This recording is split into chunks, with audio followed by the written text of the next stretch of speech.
Hello বন্ধুরা, কেমন আছো? আমি শ্রী, তোমাদের সবাইকে স্বাগত আমার শ্রী এর রান্নাঘর ও গল্পকথা চ্যানেলে। আজকে তোমাদের জন্য নিয়ে এসেছি এক অনবদ্য রেসিপি, যা টেস্টি এবং হেলদিও। তোমরা বাড়িতে অবশ্যই কিন্তু ট্রাই করো।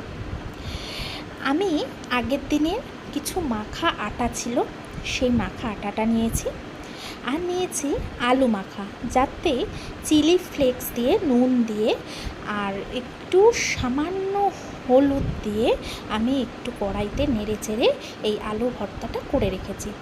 আর একটা ব্যাটার, যার ব্যাটারে ময়দা রয়েছে, আর রয়েছে বেসন রয়েছে, আর একটু চিলি ফ্লেক্স, নুন আর হলুদ আর সামান্য লঙ্কার গুঁড়ো আর খাবার সোডা দিয়ে আমি ব্যাটারটা রেডি করে রেখেছি। এবার একটু কিছু আটা বা ময়দা আমি একটু ছড়িয়ে দিচ্ছি। অনেক সময় আমাদের রুটি খেতে ইচ্ছা করে না, আটাটাও অনেক সময় আমরা হয়তো ফেলেও দিই, কিন্তু এই রেসিপিটি দেখার পর অবশ্যই কিন্তু তোমরা এটা বাড়িতে রেডি করে নিও, মানে বানিয়ে খেও কিন্তু। কারণ সবসময় তার রুটি তরকারি, রুটি ভাজা এসব ভাল লাগে না, আবার জিনিসটাও নষ্ট করতেও আমাদের গায়ে লাগে। তো এই রেসিপিটায় কিন্তু আমার সেই বাসি আগের দিনের আটাটা দিয়েই আমি এই রেসিপিটা করেছি। আমি ময়দার যে তালটা, ডোটা, সেই ডোটাকে একটু ভালো করে মেখে পুরো ডোটাকে বেলনি দিয়ে আমি বেলে নিচ্ছি আটা বা ময়দার সাহায্যে। তেল দিয়ে কিন্তু এটা বেলবে না, এটা সম্পূর্ণ কিন্তু আটা বা ময়দা দিয়ে বেলতে হবে, ঠিক যেইভাবে আমি বেলছি। বন্ধুরা, তোমাদের যদি আমাদের এই চ্যানেল, আমার যেই চ্যানেলটা রয়েছে রান্নাঘর, সেই চ্যানেলটায় যদি সত্যি খুব ভালো লেগে থাকে, তাহলে কিন্তু তোমরা অনেক অনেক লাইক, কমেন্টস, শেয়ার করো। আর অবশ্যই কমেন্টস করো। কমেন্টস করছো না কেন? তাহলে তো আমি আমার ভুল ত্রুটিগুলো বুঝতে পারি, ধরতে পারি, শোধরাতে পারি। তোমাদের বারবারই তো বলি, তোমাদের ভালোবাসা ছাড়া কিন্তু আমার এগোনো সম্ভব নয়। তো তোমরা অনেক অনেক শেয়ার করো, লাইক করো, কমেন্টস করো। তো আমি এটাকে একটু বড় করে বেলে নিলাম। চারদিকটা সমান থিকনেস করতে হবে, খুব পাতলা করে কিন্তু এটা বেলা যাবে না, একটু পুরু করেই এটা বেলতে হবে। এবার যে আমি আলু মাখাটা মেখে রেখেছিলাম, সেই মাখাটা আমি এই রুটির উপর পুরোটায় ভালো করে আমি লাগিয়ে নিচ্ছি। এইভাবে পুরো যে রুটির ওপরে পোর্শনটা আছে, সেই পুরো পোর্শনটার মধ্যেই আমি এইভাবে ঠিক আলু মাখাটা লাগিয়ে নেব। আলুটাই আমি কিন্তু চিলি ফ্লেক্সই ব্যবহার করেছি, আলাদা কোনো লঙ্কার গুঁড়ো বা আলাদা লঙ্কা কুচি কিছু দিইনি। তোমরা যদি মনে করো যে তোমরা ঝাল খাবে, তাহলে তোমরা এর সাথে আরও কাঁচা লঙ্কা কুচিয়ে দিতে পারো। আবার যদি তুমি ভাবো যে এর মধ্যে পেঁয়াজ দিতে পারো, সেটা তোমার ব্যাপার। আমি পেঁয়াজ ছাড়াই নিরামিষভাবেই এই জিনিসটা করেছি বিকালের জল খাবারের জন্য। আমি ভালো করে আটাটা ভালো করে মধ্যে আলু মাখাটা মাখিয়ে নিলাম। একটু ভালো করে চেপে চেপে দিতে হবে।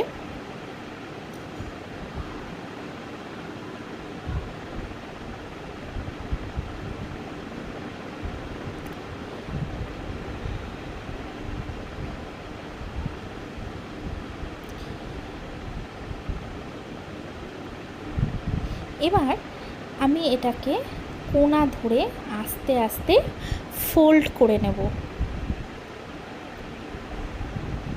ঠিক যেরকমভাবে রোল ফোল্ড করে সেইভাবে আমি ফোল্ড করে নিচ্ছি।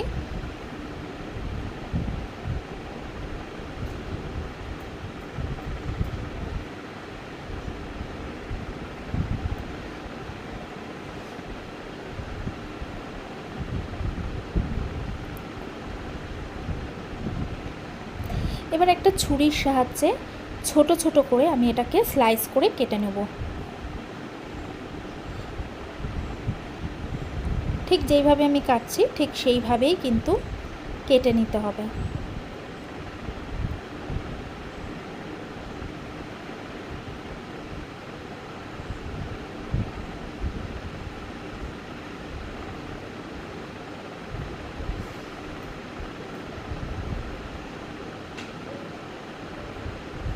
দেখো ঠিক এরকম টাইপের কিন্তু দেখতে হবে।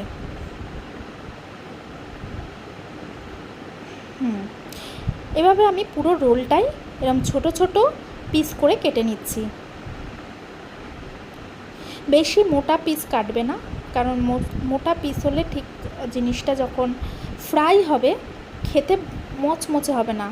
তো যেহেতু ভেতরে আলুর পুর রয়েছে সেই জন্য আমি একটু পাতলা পাতলা করেই, আবার খুব বেশি পাতলা না, একটা মিনিমাম সাইজের আমি কেটে নিলাম।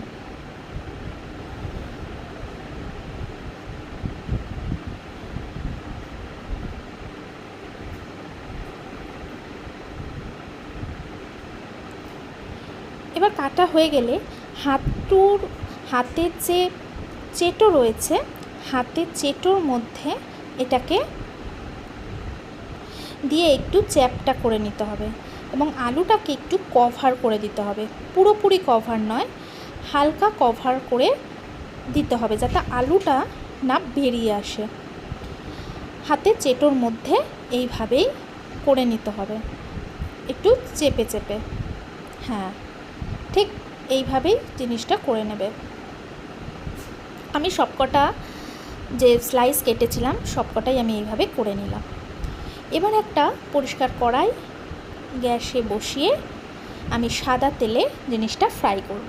সর্ষের তেলেও ফ্রাই, দেখবে সর্ষের তেলে ঠিক ফ্রাইটাই ভালো লাগে না, একটা কীরকম স্মেল আসে, তাই সবসময় সাদা তেলটা ইউজ করতে পারো। আর যদি তোমাদের সর্ষের তেলে কোনো প্রবলেম না হয় সর্ষের তেলও ব্যবহার করতে পারো, কিন্তু আমার মতে ভাজা পোড়ার ক্ষেত্রে, এইসব ফ্রাই ঠাইয়ের ক্ষেত্রে সাদা তেলই ঠিক আছে। তো বেশি তেল না, সামান্যই তেল আমি দিয়েছি কড়াইতে। তেলটা গরম হয়ে উঠেছে।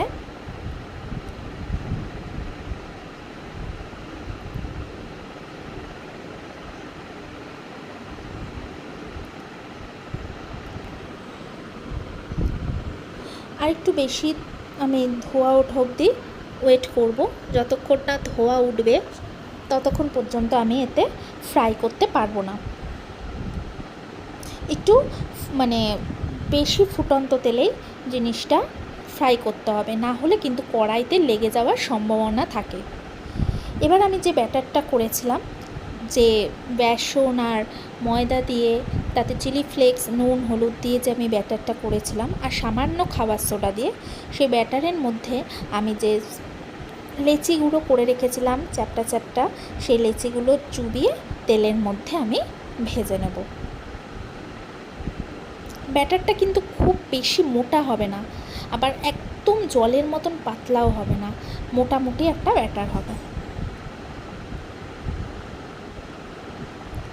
আমি ঠিক এইভাবে ভেজে নিচ্ছি।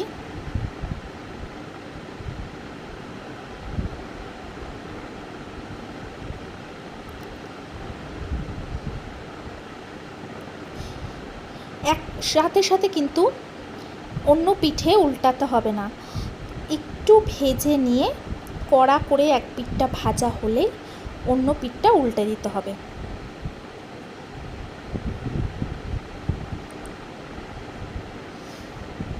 তো ঠিক বন্ধুরা, আমি যেইভাবে করলাম তোমরাও কিন্তু চট জলদি বাড়িতে এই সোজা একটা রেসিপি তৈরি করে ফেলো। কি রোজ একঘেয়েমি রুটি তরকারি এসব খেতে কি আর ভাল লাগছে? আবার সেই বাসি আটাটাও ফেলে দিতে, মাখাটাও ফেলে দিতে কষ্ট হয়। তো এরকম একটা সুন্দর রেসিপি যদি আমরা বাড়িতে করে ফেলি, বেশ বিকেলের জলখাবারটাও জমে গেল চায়ের সাথে, আবার পেটটাও কিন্তু যে খুব খারাপ ভরবে সেরকমও না, আবার হেলদিও হলো, বেশ টেস্টিও হলো। এইভাবে সব কটা আমি স্লাইস ভেজে নিলাম। দেখো আমার কিন্তু পুরো রেডি।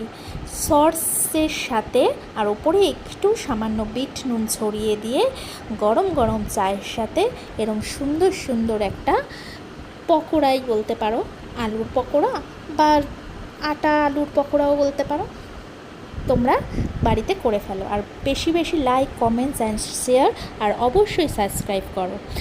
আরও ভালো ভালো তোমাদের জন্য নতুন নতুন ভিডিও আমি আনতে থাকবো। আর thank you for watching my channels and my video. Tata.